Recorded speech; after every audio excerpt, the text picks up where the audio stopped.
He's right there. This episode of the Bucktails podcast is brought to you by Pistol Creek and Trip Sporting Goods.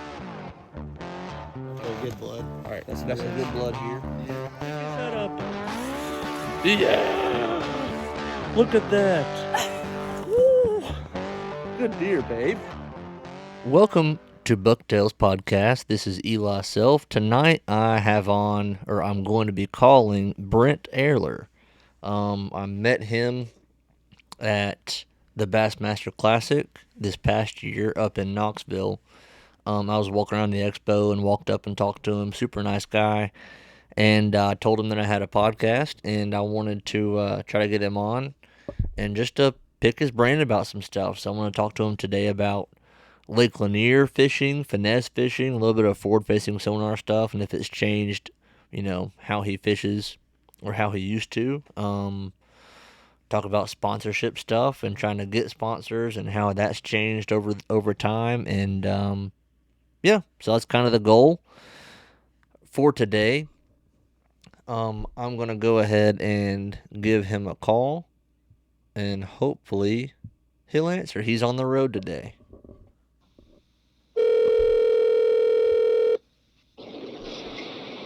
Hello? Hey, is this Brent?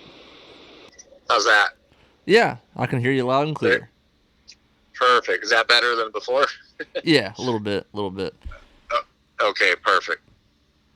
All right, cool. Well, how's it going? How's your drive going so far? Oh, it's pretty easy. Just driving across the desert here. We're actually headed to Mammoth Lakes, which is a ski resort, but we're going across this high desert area. It's just miles of nothing out here. Wow. All right. So, yeah, it's going great. Cool. So are you going for like a family trip or for a tournament, or what are you doing? Just a family trip to go skiing, snow skiing here over the weekend, and then head back home on Monday. Oh, nice.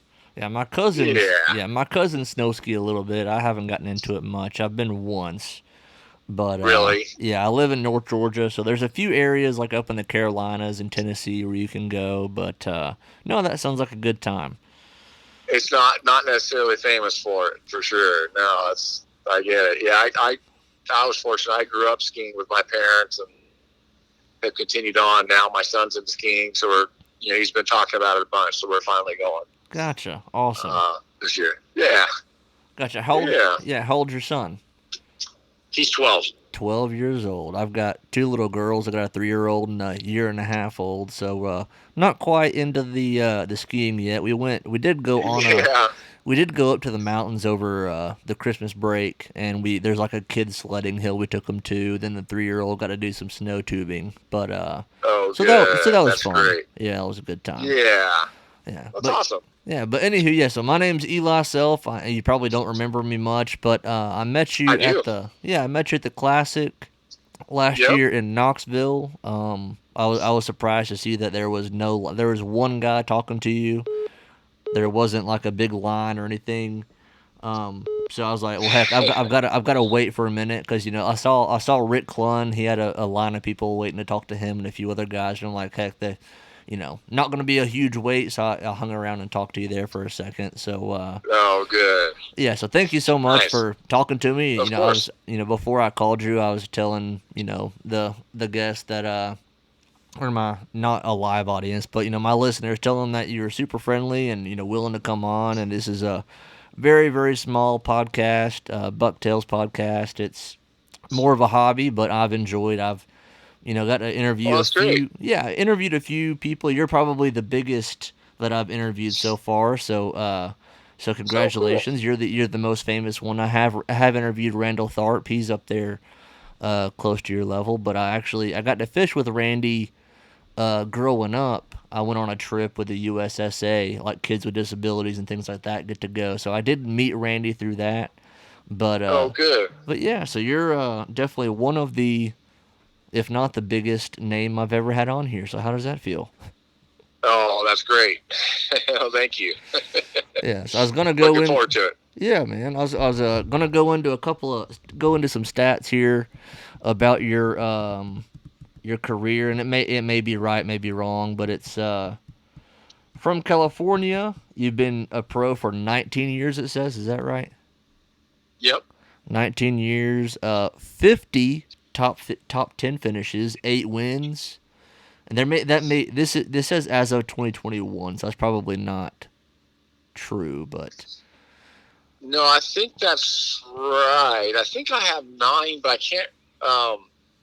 Yeah, I'm not a stickler on that. right, So, right. Eight or nine um, wins, but still very, very impressive at the highest level. And $3 million in career earnings. So yeah, so I was going to go through some of those little stats there, but that's okay. to kind of paint the picture of who you are, and you're definitely one of the biggest names in the sport, and I've been watching you for a long time on TV and YouTube and all the above. And Great. so before we get into any of the other questions I had for you, I wanted to ask kind of everybody I have on here. We do hunting stories, fishing stories, but what is your origin story as far as like fishing go? So how did you get your start? Was it a dad, an uncle, a grandpa? Was it pond fishing, creeks? How did you get started fishing? And then kind of quick little synopsis to your path to the Okay. pros. Great. I love it. Now, do you want me to kind of go through it right now, or do you want to wait and do it when we're actually rolling? No, we can go through it right now. I mean, I've been recording already, so yeah, we can jump right in if you want. Gotcha. Okay. Sorry. Yeah. So, I guess my origin story is, kind of similar to, I'm assuming, how a lot of people get into fishing. Their dad, takes a tackle box and a couple rods, and you go down to the pond and you put a bobber on and you throw a bobber out. Wait for it to sink, and you reel a fish in, and that's kind of how it went for me. There's a local park called Ford Park in the town where I grew up in, and there's 2 little ponds there.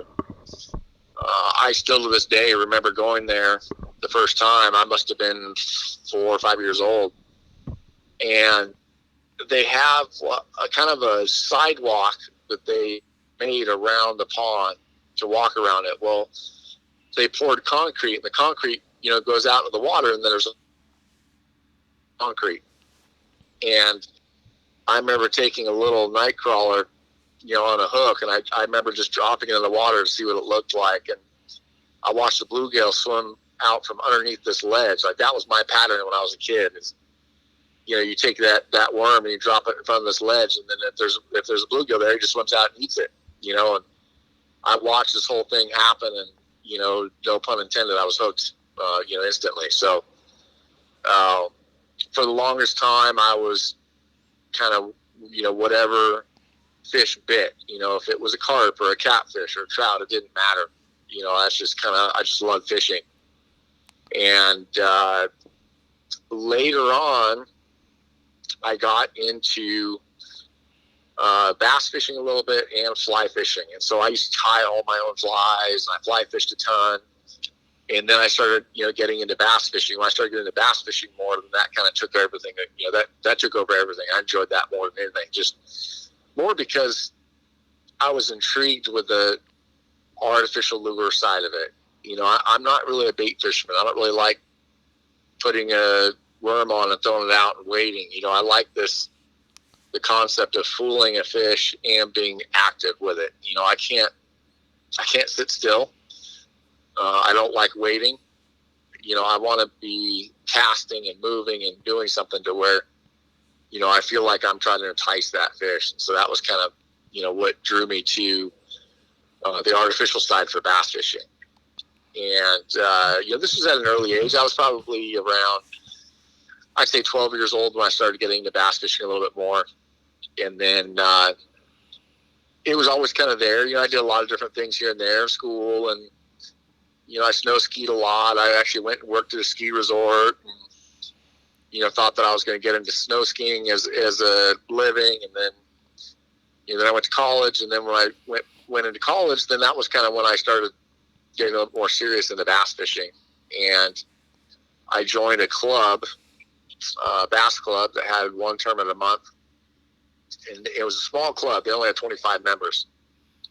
And it was a neat format in a sense that you'd have a boater and a non-boater.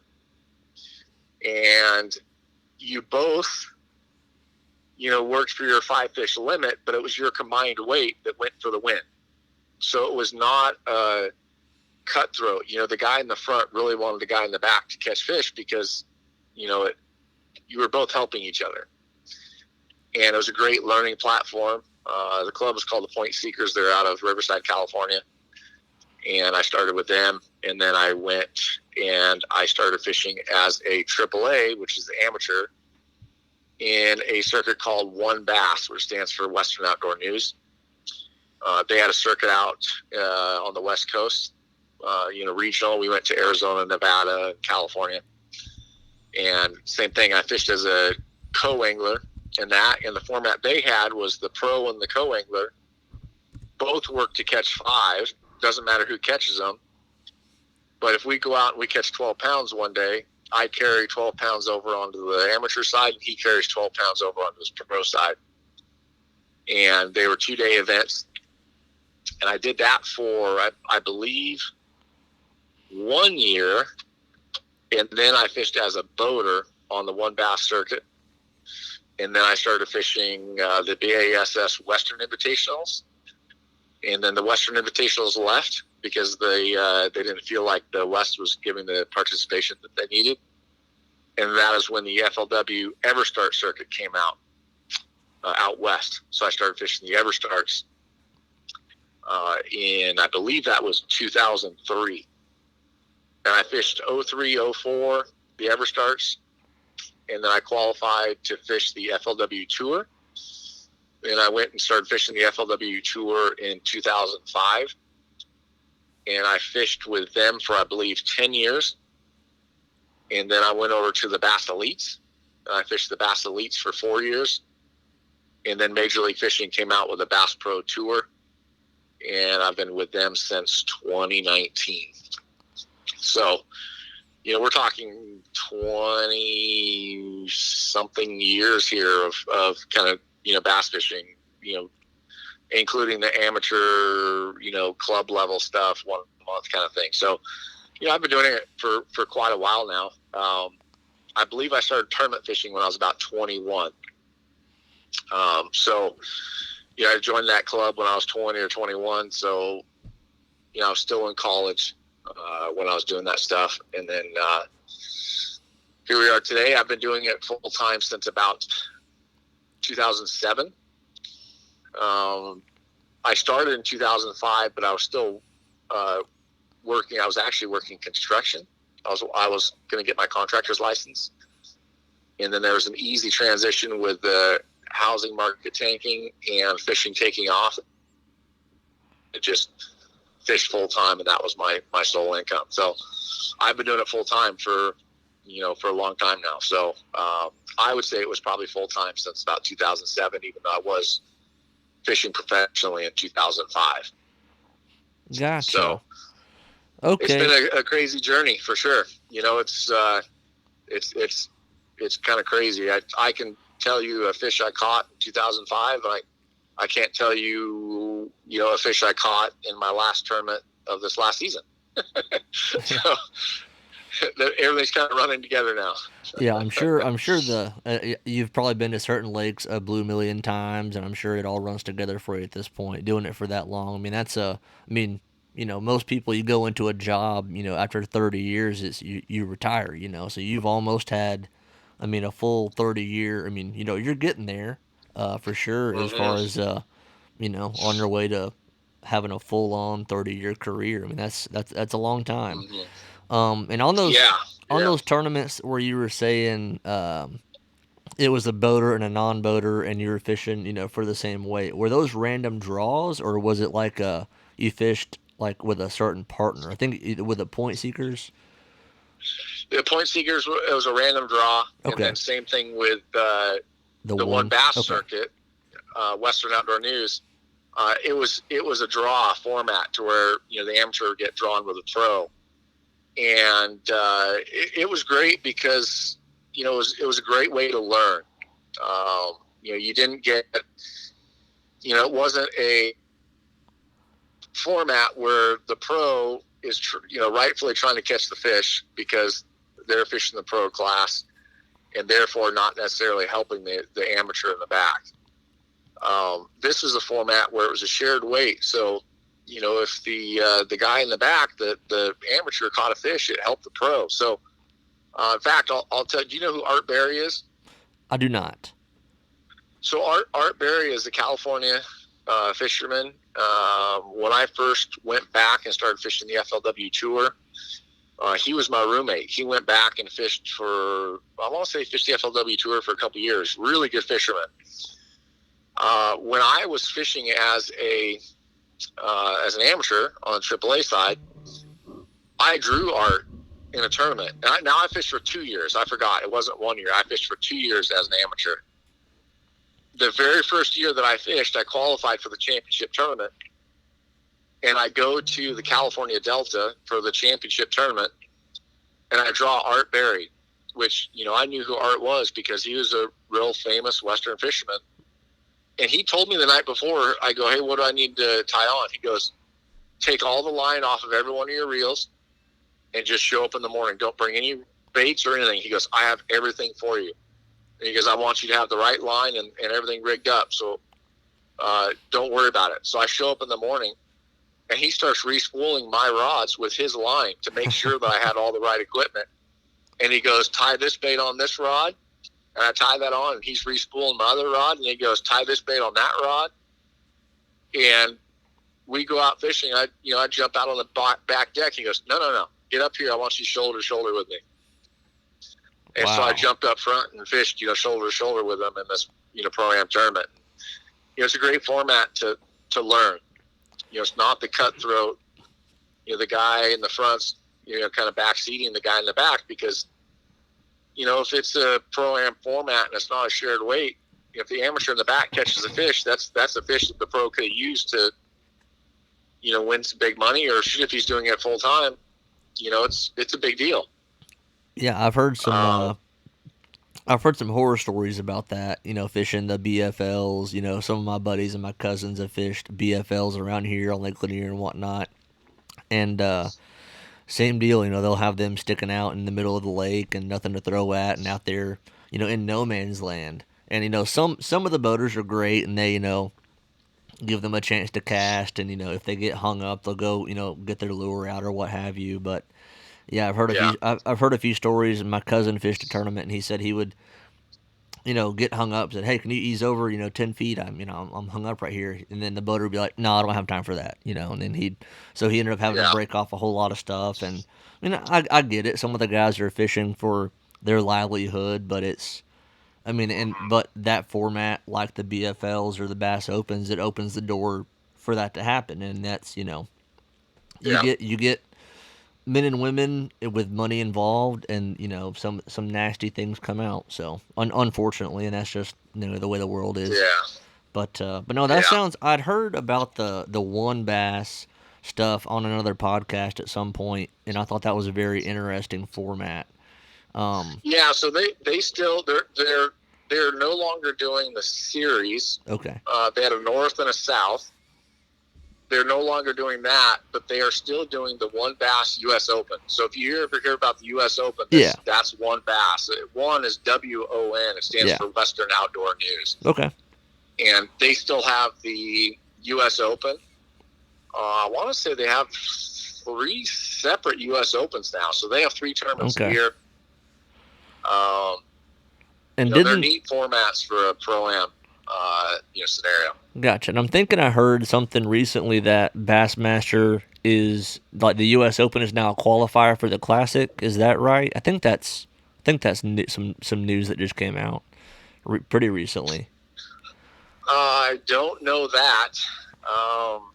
That would be kind of I think that's what I scenario. Yeah, I think that's what I heard. So a guy can qualify for the Bassmaster Classic through the U.S. Open? I think so. I can look it up real quick. It was on another fishing podcast. It may have been Bass Talk Live. But yes, it was good news for the Western anglers, because there's not a whole lot of Western things for guys to qualify for the for Bassmaster Opens wise or things like that. And I think That was some news that came out.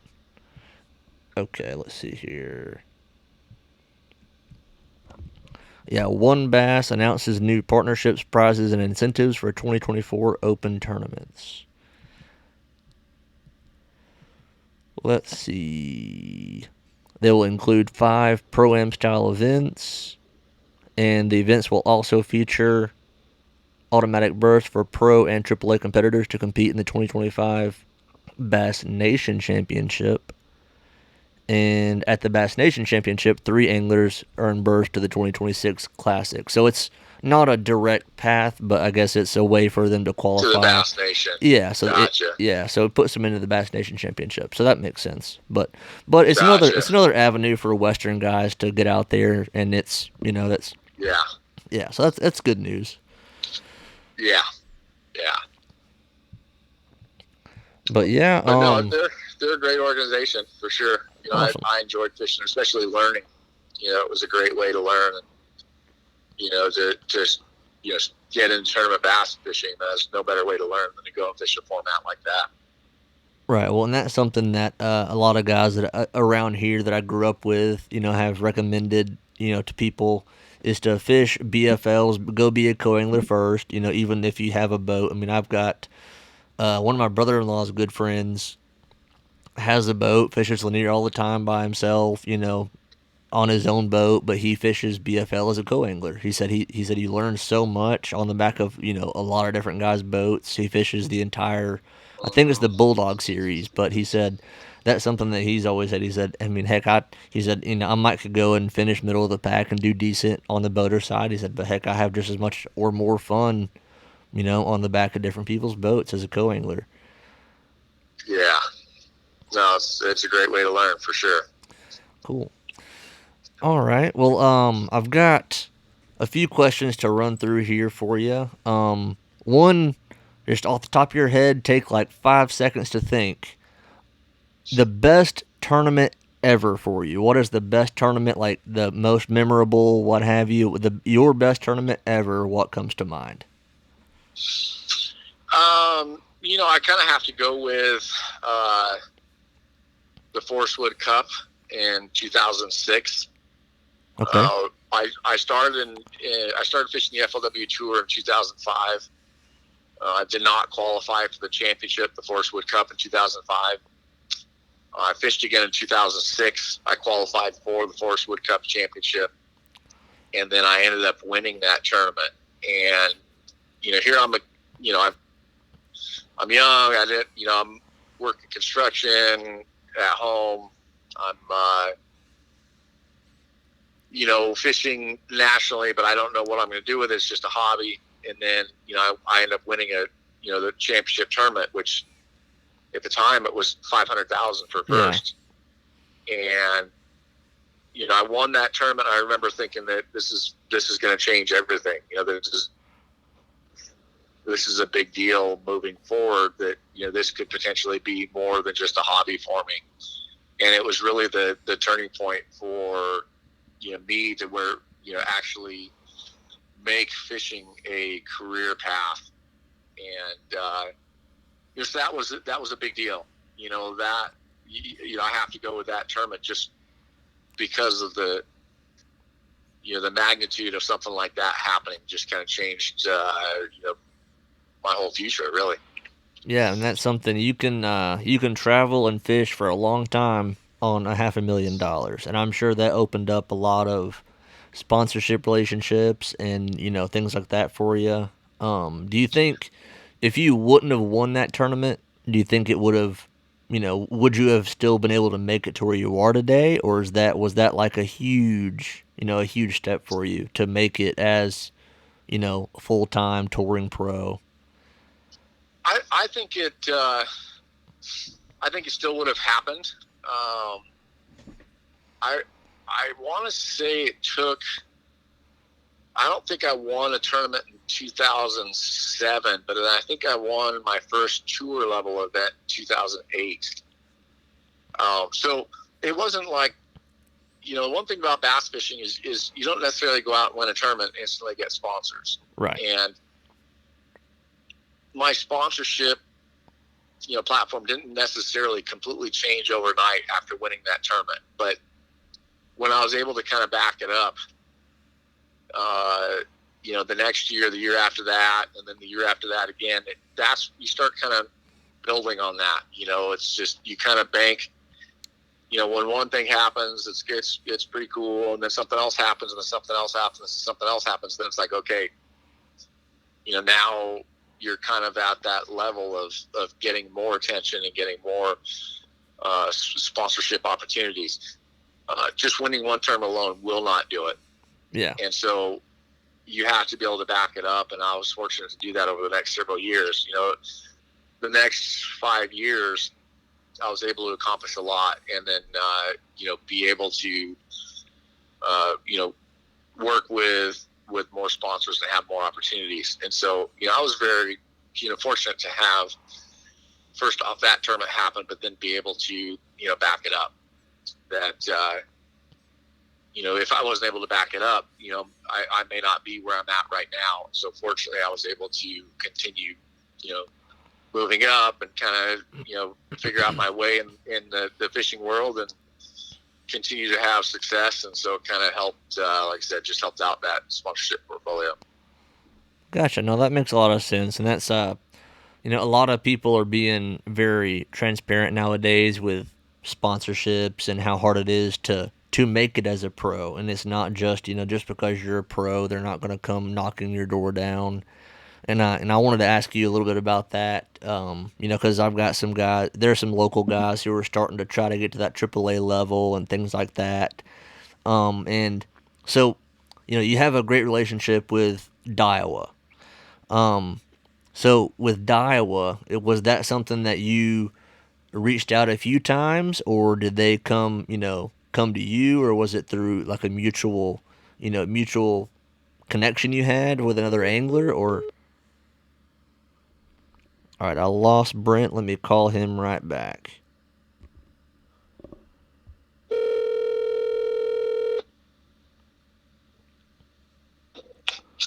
Sorry about that. You there? Yeah, you're good. Can you hear me? Yeah, I got you just fine now. Sorry. All right, no, you're good. But yeah, what I was saying is with are you still with Daiwa?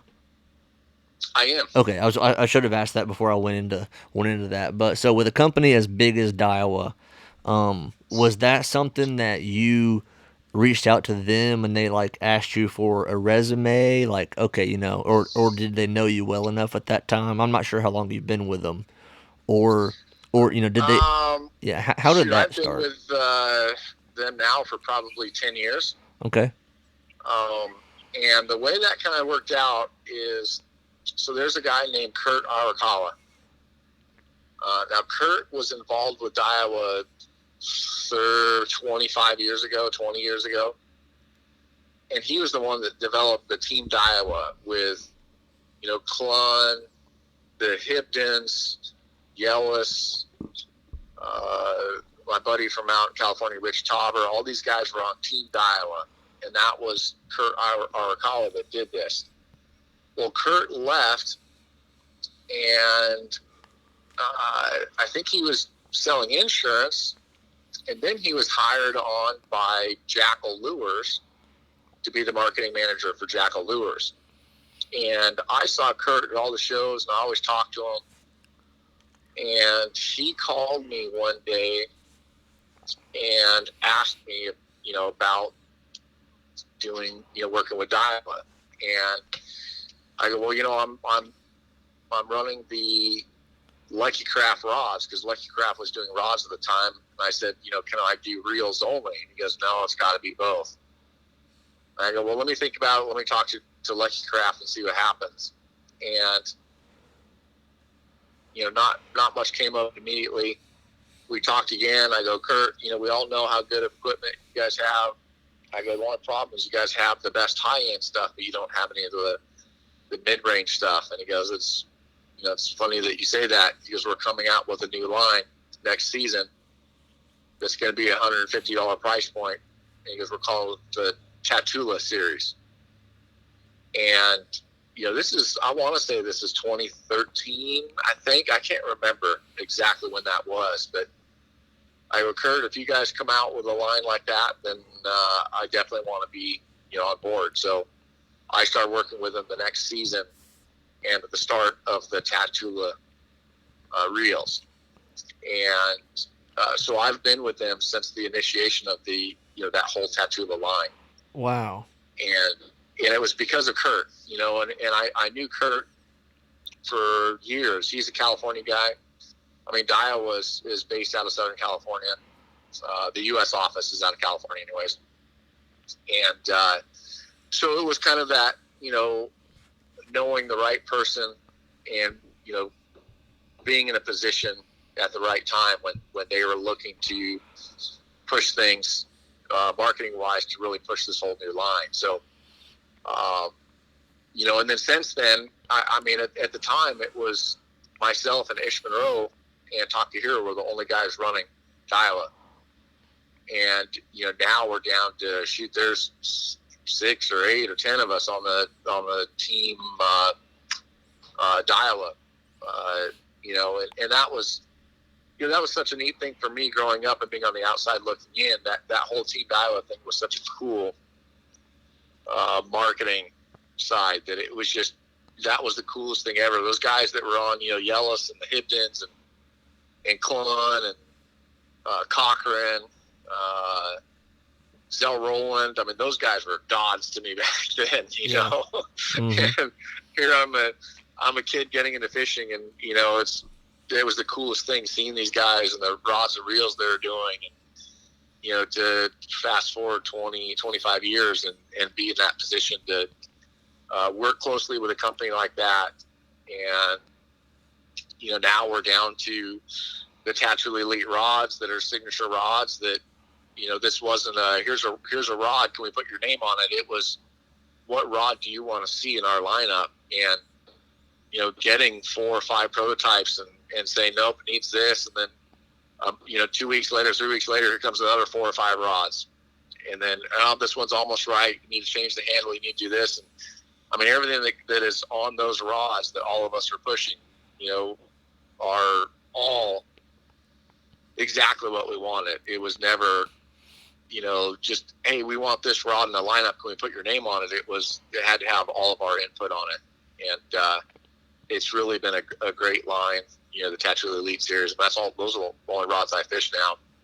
And I mean, we're on, I don't even know how many different generations of the Tattoola, reels since then. But such a great company. They've done such a great job and make a really good product. Yeah, that's awesome. I always wanted to know, how a lot of the pros like you, made relationships with certain companies, like, KVD is synonymous with Bass Pro Shops, Nitro Boats, and all that kind of stuff. And I would love to hear, how did he get hooked up with Bass Pro Shops? How did that conversation go? But back to Daiwa, I had an old Team Daiwa rod. It was a full cork handle. I think it was a cranking rod, but it was, that was one of my, first nicer rods I bought. But it was the Team Daiwa. It wasn't just plain Daiwa. It was like a whole different, line of rods. And I just thought it was I just thought it was the best thing ever, But I agree. but like you said, it had the, it was like, ooh, this is elite. This is Team Daiwa, So I thought it was cool. But I'm pretty sure it was a cranking rod. Yeah. But yeah, and I've I don't have any of the Tattoola Elite rods, but I remember I've looked them up on Tackle Warehouse and done some rod research and stuff like that, and see it's all the Brent Ehrler series or Randy Howell series, things like that. So it's really cool to see or to hear the backstory behind what all it takes and all the input you guys put into that. It's not just a generic rod that I like that one all right. Yeah, it's. No, it's not. It was down to, what reel seat we wanted, the length of the handle, the length of the rod itself, the action, and, everything. And it was a lot of work went into making these things. I want to say it took us about a year to get them right. Wow. Before they ever came to market. And, I've never looked back. That's all I'm using is the Tattoola Elite Series rods now. Okay. So your like signature rod, what was or how many signature rods did you get to design on that? I did 5. Okay. I did a multi-purpose rod, a 7.3 medium heavy, which is it's kind of that broad spectrum rod. It'll do everything, and I did that on purpose because I wanted that one for exactly what we called it. It's a multi-purpose rod, and I did that one. I did another finesse medium light action rod. Or sorry, medium heavy action rod. It's kind of a crossover rod, but it's a 7-foot rod. It's a very lightweight rod in hand because it has the AGS guides on it. And then I did 3 cranking rods. I did a 7.2 medium action. That's I really designed that around a 1.5 square bill. And anything kind of like that shallow to mid depth range. And then I did a big 8-foot cranking rod because they didn't have an 8-foot glass cranking rod. And the medium is also a glass rod. Okay. We did the 8-foot glass rod for throwing a big like a 3.5 XD style crankbait. Not the big 10 XD style like that. Yeah. That 16-foot, 18-foot depth running crankbait. We didn't have a good rod for that, so I designed that, and then I designed a 7.4 medium heavy. It is a rod that I'll throw a 2.5 on, bigger square bills, and then also a chatterbait. But I really designed that one for the chatterbait because I don't throw the 2.5 that often. I'll throw a lipless crankbait on that rod and the chatterbait on that rod. And it's glass rod as well. So the 2 bait casters, the 3, so I have 6 rods. There's 2 bait casters, the 3 cranking, and then I have a 7.1 drop shot rod. It's a spinning rod, and it's a medium action. And I did a medium action because prior to that, traveling cross country, I can't, come home, unpack and repack. So I have to pack for the entire season. Right. And there was always a pain, packing 3 different actions of spinning rods. I wanted one spinning rod that would do a lot. And we call it the drop shot rod, but I used it for everything. And so it's that medium action. It's just that good all around, spinning rod. And we put the AGS guides on it, which are a lot lighter. Carbon fiber, the transfer of vibration from the guides to the blank is a lot higher because of the carbon fiber, but also the weight. The one, the biggest guide on the spinning rod, the very first guide is always the biggest one. And if you take like a Fuji guide, that first rod, the biggest spinning rod guide, that weighs more than the entire string of the guides in that carbon fiber guide. So just that alone, just think about the weight that decreases just by doing that. Wow. Anytime you decrease the weight, you increase the sensitivity. Plus you get that transfer of vibration through, that carbon fiber guide to the rod blank. So, your line's going through the guides. The guides have to be sensitive. They have to transfer that vibration to the blank. That blank transfers the vibration to your hand. So, it's a more sensitive rod because of those guides.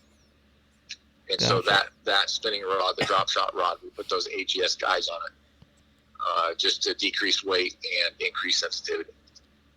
Yeah, no, that makes perfect sense.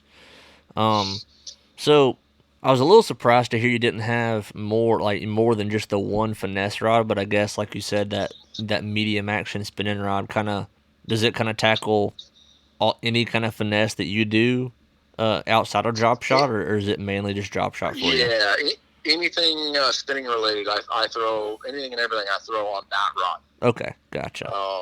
Wacky rig, weightless wacky rig, a NACO rig, swim bait, small ball head swim bait, you name it, I'll throw that rod, set up. And, we call it the drop shot rod, but it's not necessarily just designed for a drop shot. It's just that do haul.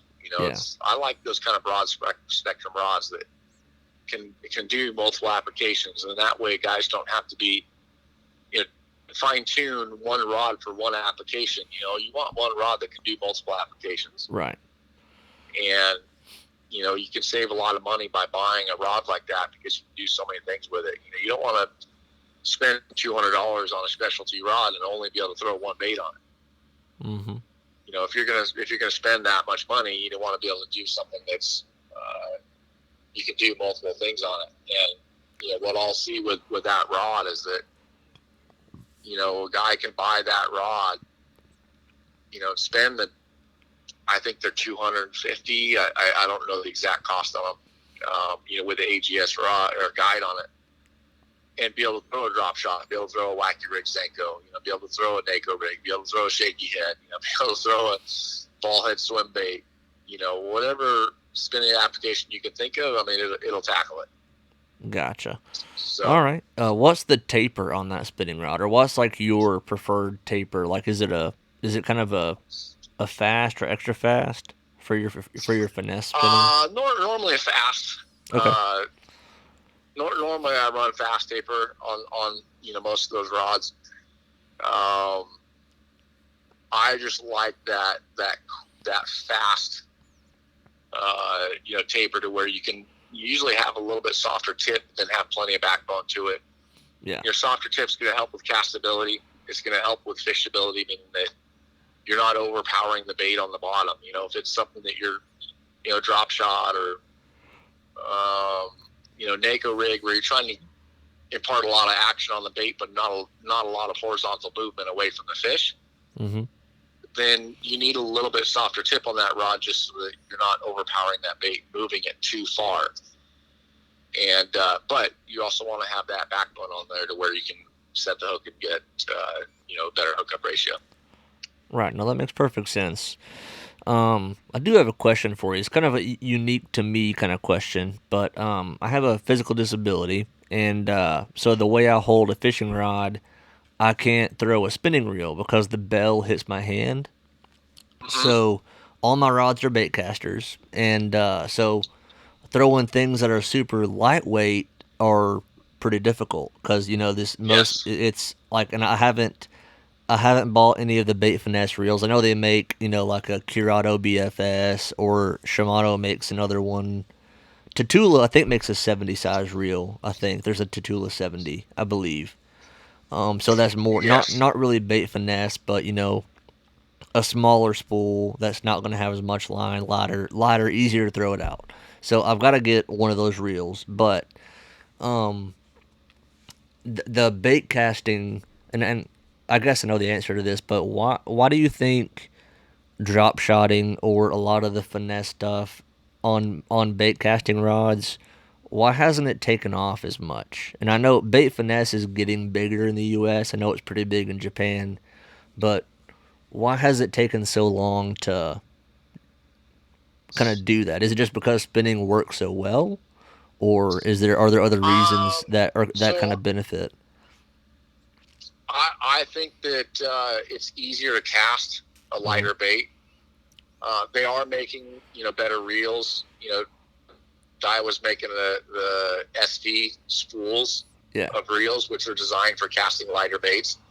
Like you said, you can go down to a smaller framed spool, or a smaller framed reel, like a 70, with an SV spool on it. To me, I use that standard 100 size, but with an SV spool, just the standard Tatula SV, which is really good for light baits. Gotcha. So the concept behind that is that the spool is shallower. You have less line on the spool. Mm-hmm. Therefore, when you make a cast, there's less centrifugal force on that spool spinning. Yep. To where when you get that overrun, you don't get as much of a backlash because you don't have the weight of the spool, because all that line on there spinning and slowing down will slow down on its own. Like you can actually take an SV spool and make a cast, and you have your thumb on it, you make that cast, and when it's in the midair, you can let go of your thumb and just look at that spool, and that bait will hit the water, and you will not get a backlash. Wow. Okay. And so that's the concept with that. And, that bait finesse is kind of doing the same thing because you're casting real light baits. The other thing for me is braided line.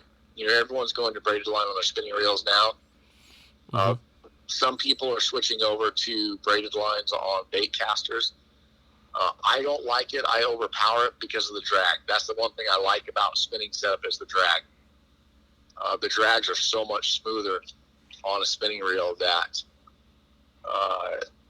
when you set the hook, your drag will slip a little bit, and you'll have less likely of a chance of breaking off. Now, I've tried braid to fluorocarbon leader on bottom baits, and I was snapping off my leaders right and left because I was accustomed to setting the hook the way I normally do on a fluorocarbon. But because you have so much power going to, there's zero stretch of braid, so you have all that power going to a 8-foot leader, and you don't have the stretch, and so your line breaks. So I also believe that the braid, onto a spinning platform is a big deal because if you're throwing a drop shot all day, you get really bad line twist. And so having that braid on there, your braid does not show the line twist like a fluorocarbon does. So I remember back in the day when, before we were running braid, we were running fluorocarbon straight, spool of fluorocarbon on a spinning rod. And I'd have to stop in the middle of the day in the tournament, take all the line off, and put a whole new spool of line on because my line was so twisted that you couldn't fish anymore. And I just reel it in, cut it off, pull all that line off, put a whole new stretch of line on, and start fishing again right in the middle of the day. And Wow. with braid, you don't have to do that. So, I just think the lighter baits, that braid scenario is probably a reason why a lot of people gravitate toward a spinning setup. But believe me, plenty of people do it with BAITCASTERs, and now, like you said, with that bait finesse or with the SV spools, that Daiwa has on the Tatula series. Mm-hmm. It's allowing more guys to do what you're doing, where you don't have to use a spinning reel; you could just use BAITCASTERs. Gotcha. Yeah, I looked. I couldn't remember the acronym, the SV, but I looked at the Tatula 70 size SV reel. I'd been looking, debating on getting one, but that may be something I'll go with to try for, my drop shot rod, because my The drop SV shot. spool is a really great system. Yeah. It really does make a big difference. So if I'm fishing any light baits, light crankbaits, light jerk baits, light topwater, or if I'm going to skip docks with a jig, I always put that stuff on an SV spool because it's way better for backlashes. It's way better for casting light baits. Yeah. But it's also better for skipping docks. And I get fewer backlashes because of it. The other thing I'll recommend doing is if you're going to throw lighter baits, if you go with that 70 or you're going to go with a standard SV spool, is, and you're planning on throwing a light bait, take that spool, take that line, spool it up with line, whatever bait you're going to have on there, and take a cast or a cast and a half on that reel. Make a long cast. Take a little piece of tape and put it over your spool, and then wind that line over the top of that tape. And when you go to make those casts, when you're out on the water, you only have that cast to backlash, and you will never backlash deeper into the spool. You'll be able to fish longer without backlashing because it'll stop you from backlashing, all the way down to the base of that spool with having that tape on there. So that's a great, a great way to kind of get out and be more effective on the water, especially if it's with a bait where you're going to be backlashing a lot. That's one way to get away with that, stopping that backlash. Gotcha. No, that makes a lot of sense, and I have never heard of that. I mean, that's a great tip. I mean, even for if it's a beginning angler who backlashes all the time, no matter what they're throwing, or if it's you're going out and it's 20-mile-an-hour winds all day and you're going to be throwing into the wind, and that's usually the time that I'll backlash is I'll be throwing a shaky head or a drop shot or something lightweight into the wind, and then it catches it, and there you go. But no, that's a heck of a tip. That's incredible. It's very beneficial to do that, especially if for kids getting out and learning how to cast a bait caster, or you're learning how to skip a jig around docks, whatever it is, you do that, you'll help yourself, save you a bunch of headaches for sure. No, that makes perfect sense. And save some money on destroying all that line Oh, on that yeah. spool too. Yeah, and then I think we've all been there at one point or another. You get a backlash that's not repairable, and you're like, oh, well, there goes a whole spool of line. You have to cut it all off. Spool And of line. Oh yeah, I've been there. yeah, and heck, that's most of the reels I've got are the 100 size, But what I'll do is I put kind of a backing on them, so I'll fill it up, about halfway with just a cheap monofilament or something like that, and then I'll fill up the upper half or the last half with my fluorocarbon. So that way I don't have a whole entire spool. So I've saved some money that way. But sure. definitely don't fish with a leader. And then, also on that too, when you're doing that, next time you do it with braided line. Okay. Because braided line is lighter.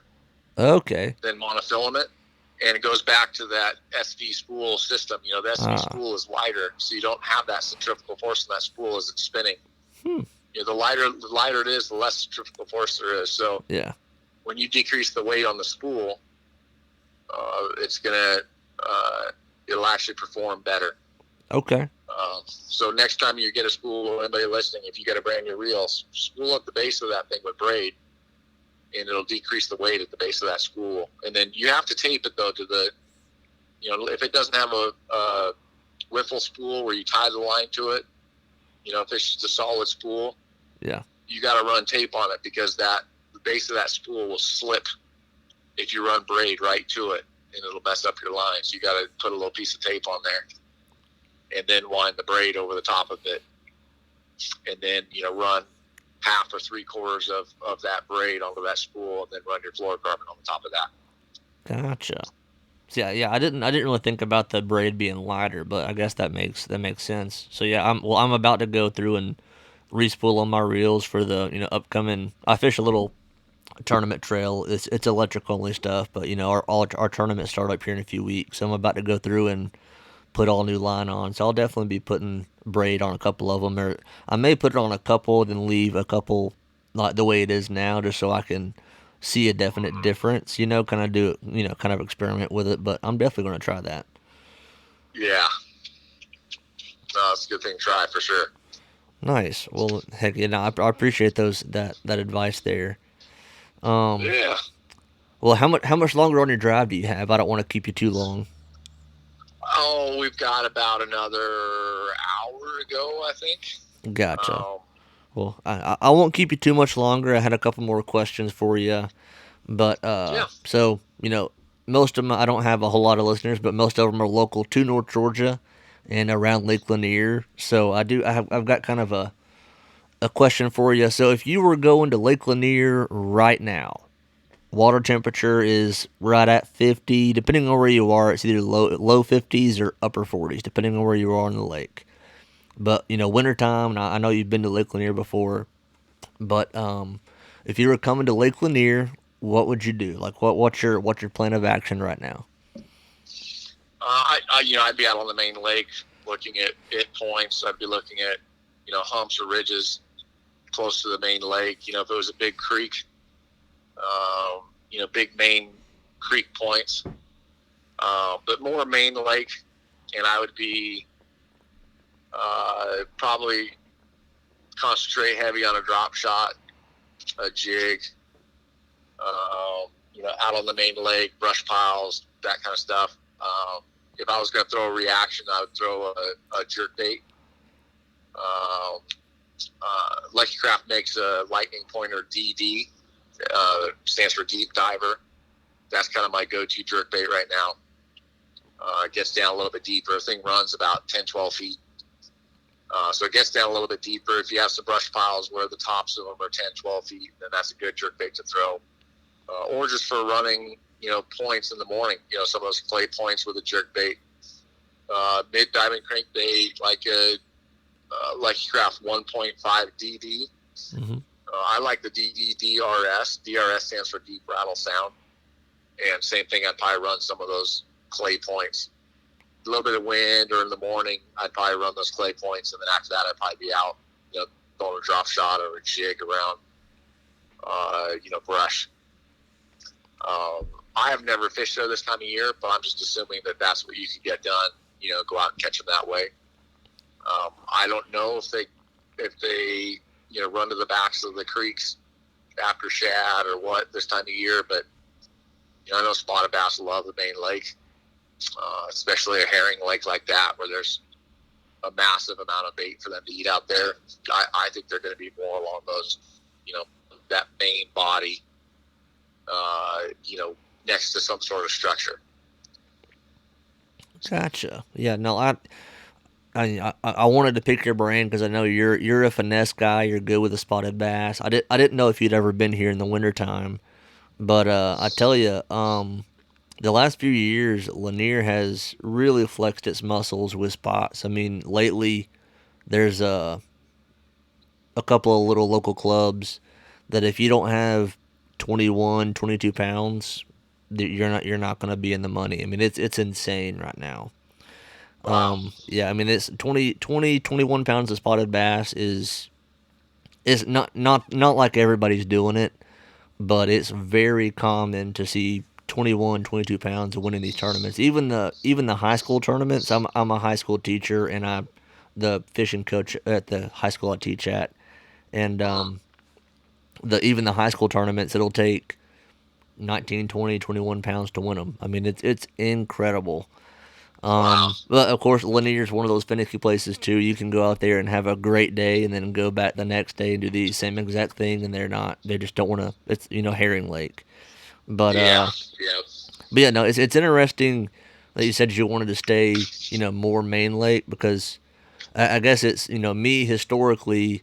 This is when the ditch bite starts to kind of fire up, um, Yep. and that's not all the way back in the pockets, but it just depends on where you are in the lake. But they're definitely not quite all the way back in the ditches yet.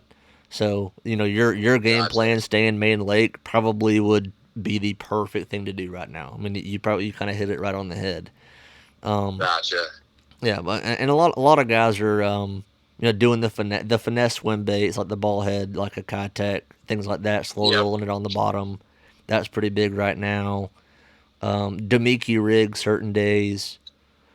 Um, yeah, jig and spoon's always a player in the wintertime for me too. But yeah, those kind of things, shaky heads, solid. I mean, I'm usually I'll go to the shaky head, but yeah, I find myself and this is another thing I wanted to get into is I find myself not throwing drop shot quite as much as I used to Uh-huh. with forward facing sonar. I guess I mean I know you can pitch and cast a drop shot out and still drag it depending on where the fish are, but yeah, I find myself throwing a shaky head a whole lot more. Like in whenever I used to throw a drop shot, to get a bite. Have you Yeah. found yourself changing any, like as far as like how often you throw certain finesse baits? Have you gone to some of the Demiki type rig or the forward facing sonar minnows, or have you Um, changed much? I have recently. Yeah, Um, if it's going to be, especially the Highland Reservoir, drop shot is a big deal. But I say Highland Reservoir, when you're fishing for smallmouth, to me, it's a drop shot. Drop shot is such an effective forward-facing, panoptics bait for smallmouth. But when you get into a Highland Reservoir or something like that, like the Lake Lanier and spotted bass, I'm going to have a drop shot, but I will also have, Buckeye makes a jig head called the scope head that's designed for, forward-facing sonar where you can put a minnow-style bait. In fact, Yammoto came out with a bait called a scope shad.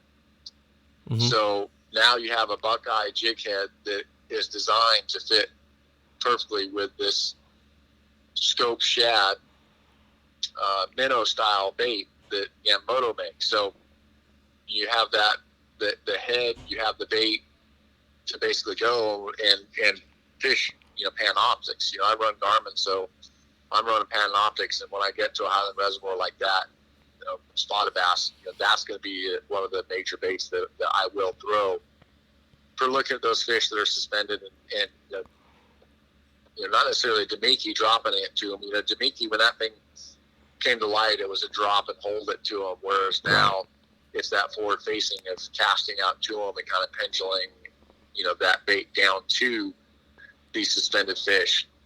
And, Buckeye and Yamamoto came out with the perfect setup to do that. So that is something that I run in my arsenal now when I'm fishing, something like that. Gotcha. And this, I guess that's the redneck in me is, a Demiki rig. We're casting it out. I've been throwing the Berkeley Power, what's it called? Power Switch. Yeah, power. It's a Demiki style bait, but you can jig it vertically. You can cast it out. You can, reel it above suspended fish, or above them on the bottom, that kind of thing. So it's pretty versatile. But yeah, when I say Demiki, we're casting it out to them. I mean, even if it's not that bait. But yeah, I saw that Buckeye bait today online. Actually, I was looking at some doing some online shopping, and I was wanting to ask, since you brought it up. So the shape of that, how the head kind of goes underneath where the plastic is, like it goes out underneath the hook. What is that, just for an extra keeper, or is that to get weight back? Is it more like a center of mass kind of thing? Is the center of mass is to get the weight back a little bit, so that if you're doing the straight down vertical presentation, it sits perfectly flat in the water versus being, a lot of times a standard jig head where all the weight's in the front. A lot of times it sits different, down there. So the original Demiki head was designed to drop down the fish and hold it, not do anything with it. You're just holding it above them. Gotcha. And that was the original design that, Demiki came out with a head similar to that, where the weight kind of comes around the belly a little bit and it has a different effect on the bait itself. Yeah. So it does that. But what I like about the Buckeye head is that it works great casting to those fish that you see out there on Panoptics. But what people don't realize about that head is that you can drop it vertical to fish, and you can hop it like a spoon. Mm-hmm. And have you ever thrown an ice jig? I've not. An ice jig, when you snap it, it's designed to drop vertical on fish, and then you snap it kind of like a spoon. But what it does is it darts all over the place. Okay. And this head will do that. Is it'll dart around instead of just, if you snap a jig head straight up, the bait just comes straight up and comes straight down. Whereas with that Buckeye head, if you drop it straight down and you hop it, the bait will jump up and dart 2 feet over to the side, and then when you snap it again, it darts 2 feet over to the other side, and it's darting all over the place instead of a up and down motion. It's a side to side, kind of all over erratic action. So people don't realize that you can do that with that head. So if you see fish vertical, you can drop it to them, and then you can hop it, and it'll jump and dart all over the place. Gotcha. Yeah, well, I'll have to pick up some of those heads too, because like I said, I've been throwing the Berkeley Power Switch, which the way you're describing this head is basically the same exact, very versatile. It's not just to drop vertical. It's not just to cast out. You can kind of jig it like a spoon, and I love that kind of thing with the bait, especially with the forward face. Well, I've got live scope as well, but with live scope, it's having one rod in hand that you can do 3 or 4 different things with. You don't have to throw it down. Oh, let me grab the shaky head, or let me grab a drop shot. Let me grab this. It's you've got it in your hand depending on where the fish are setting up. You can do all the different things. Like me and my brother-in-law were fishing on Lanier a couple weeks ago, and out fishing a road bed in like 35 feet of water, and we found a mega school. We thought they were stripers the way they were acting. And I threw in there with a jig and spoon first, caught one, and it was a spot. Nothing big, like 2 1/4 maybe. And then I had just bought that Power Switch, and I've never really thrown like that Demiki style or that Buckeye style of head. So I was like, all right, well, they're biting. I want to pick it up. I want to try it. And I caught we caught probably 20 fish in 2 hours. They were just feeding like crazy.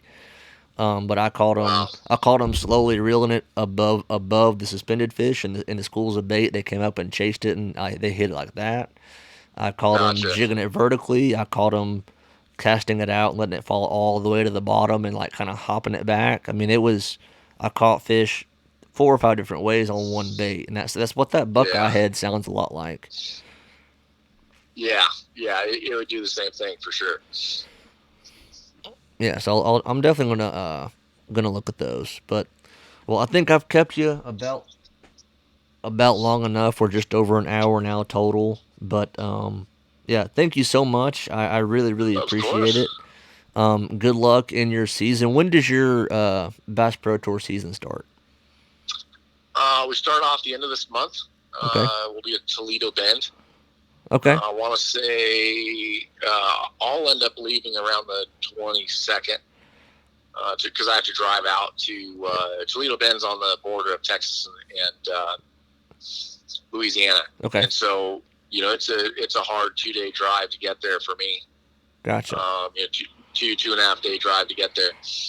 And then start practice. And then the tournament will be, I want to say the first day of the tournament is either the 30th or it's right there in February. So it's kind of right there at the end of this month, beginning of February, over on Toledo Bend for the Bass Pro Tour.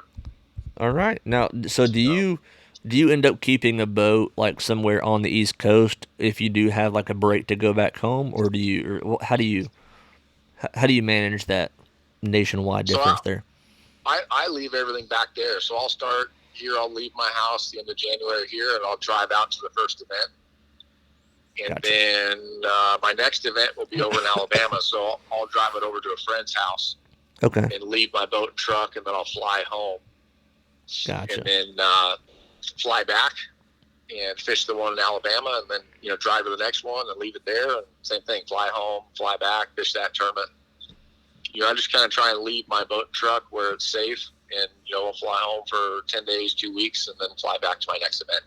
Gotcha. Now that I figured that's what you did. That'd be a lot. That'd be too many thousands of miles on a boat and truck and trailer. But Yeah, there's no way. And the cost of gas and time driving back and forth would be a pain. Plus, just the time alone. You think about 2 days out to Toledo Bend, and then I've got to drive 2 days home, and then it'd be 2 or 3 days out to the next event. There's just no way. And it's just time and money. There's no way. So I leave stuff out there and fly home. Gotcha. All right. Well, man, again, I appreciate it so much. Thank you so much for coming on, and safe travels on y'all's trip. Thank you. I appreciate it. Thanks for having me on. I really do appreciate it. And thanks again. Yes, sir. Thank you. All right. Take it easy. Thank you for listening to the Bucktails Podcast.